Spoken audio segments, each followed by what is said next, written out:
In a high-profile announcement, just hours before US President Donald Trump is set to meet Russian President Vladimir Putin in Alaska, Russia's Federal Security Service, FSB, declared that a joint operation with the Ministry of Defense had destroyed Ukraine's Sapsan long-range missile production facilities.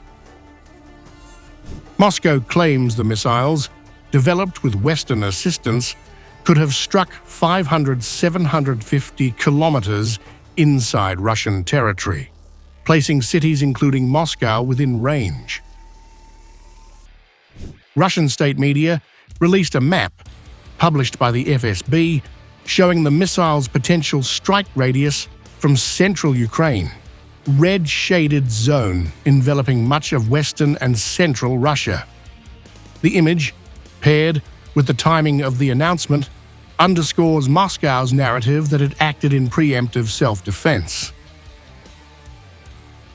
The Federal Security Service of the Russian Federation, in cooperation with the Ministry of Defense of the Russian Federation, as a result of a joint special operation, fired on the military-industrial complex of Ukraine, involved in the creation of an operational tactical missile complex.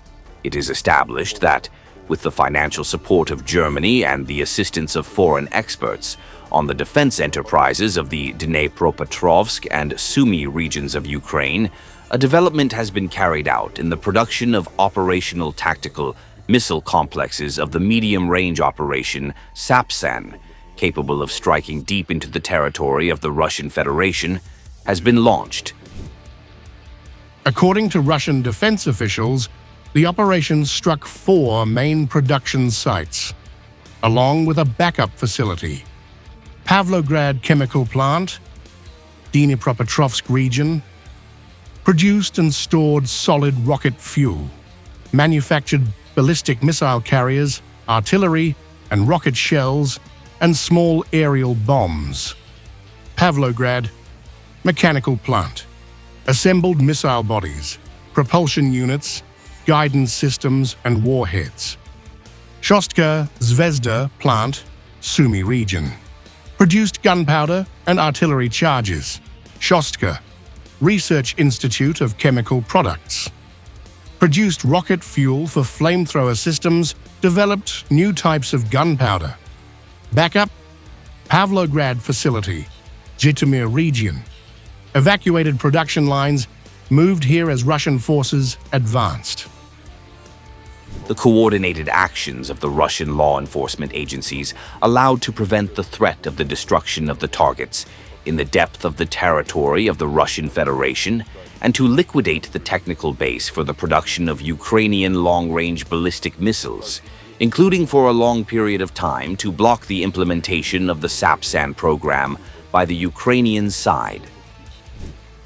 The FSB says it obtained detailed intelligence in 2024 on the facility's exact coordinates, air defense systems protecting them, and leadership of Ukraine's defense industry. Russia claims Germany financed the missile program, and that NATO representatives had approved Ukraine's plans to use Sapsan for deep strikes into Russia.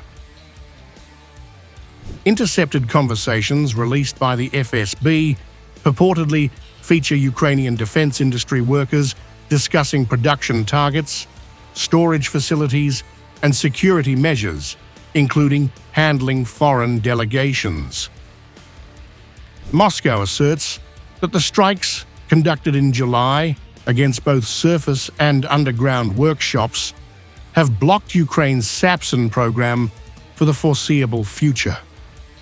The FSB described the resulting damage to Ukraine's defense sector as greater than the impact of Ukraine's own Operation Portina against Russian targets. The announcement's timing, just ahead of the Alaska meeting between Trump and Putin, injects fresh tension into already strained US-Russia relations over the war in Ukraine.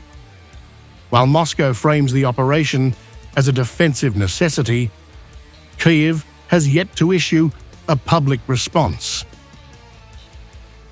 With the map of Sapsan's alleged strike range now circulating widely in Russian media, the Kremlin appears intent on reinforcing its portrayal of Ukraine's missile ambitions as a direct threat to the Russian heartland, a message likely to be echoed in any closed-door discussions in Alaska.